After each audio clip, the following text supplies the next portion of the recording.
एक कंपनी ने 12,000 शेयर्स मांगने वालों को 10,000 शेयर्स अलॉट किए on pro rata basis.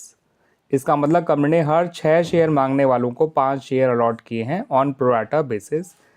Y इनमें से एक शेयर होल्डर है जिसको अलॉट किए गए थे 400 शेयर्स। इसने एप्लीकेशन मनी ₹2 पर शेयर तो दे दिया, मगर ये अलॉटमेंट मनी ₹3 पर शेयर नहीं पे कर पाया। आपको बताना है कि इसका कॉल्स इन अरियर्स और अलॉटमेंट कितना होगा। तो उसके लिए स्टूडेंट सबसे पहले इसके शेयर सप्लाई ढूंढ लीजिए। इसके शेयर सप्लाई ढूंढने के लिए आपको अप्लाइड वाला रेशियो ऊपर रखना है, अलॉटेड वाला रेशियो नीचे रखना है, इनटू इसके अलॉटेड शेयर्स। तो इसके शेयर अप्लाइड निकल आएंगे 480। ठीक है स्टूडेंट्स। फिर अगले स्टेप में आपको पता करना है इसने कितना पैसा एक्स्ट्रा दिया था, एप्लीकेशन मनी कितना एक्स्ट्रा दिया था जिसे आगे शेयर अलॉटमेंट में ट्रांसफ़र किया गया होगा, क्योंकि प्रोराटा वालों का एक्स्ट्रा पैसा उनको लौटाया नहीं जाता, उसको आगे अलॉटमेंट में एडजस्ट कर लिया जाता है। तो इसने मांगे थे 480 शेयर, इसे मिले थे 400 शेयर, एप्लीकेशन मनी था ₹2 पर शेयर।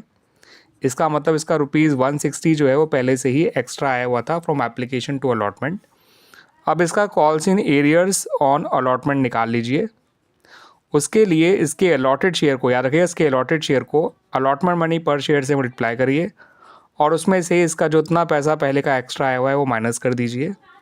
तो 1200 में से 160 गया तो 1040 आ जाएगा। तो इसका अलॉटमेंट का कॉल्स इन अरियर निकल कर आया ₹1040। याद रखिएगा अब स्टूडेंट्स कि जिस भी व्यक्ति को प्रोराटा बेसिस पे शेयर अलॉट करे जाते हैं उसका अलॉटमेंट का कॉल्स इन अरियर निकालने के लिए आपको ये 3 स्टेप्स फॉलो करने हैं। पहले आपको पता करना है कि उसके शेयर अप्लाइड कितने हैं, या फिर ये पता करना है कि उसके शेयर अलॉटेड कितने हैं। यानी अलॉटेड दे रखे होंगे तो अप्लाइड शेयर निकालो, अप्लाइड शेयर दे रखे हैं तो अलॉटेड शेयर निकालो।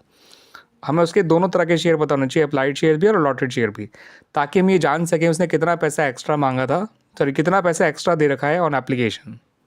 ठीक है, इसने 80 शेयर का पैसा एक्स्ट्रा दे रखा था, 80 × 2 160 हो गया, जो इसे लौटाया नहीं गया था, आगे शेयर अलॉटमेंट अकाउंट में ट्रांसफ़र कर दिया गया था।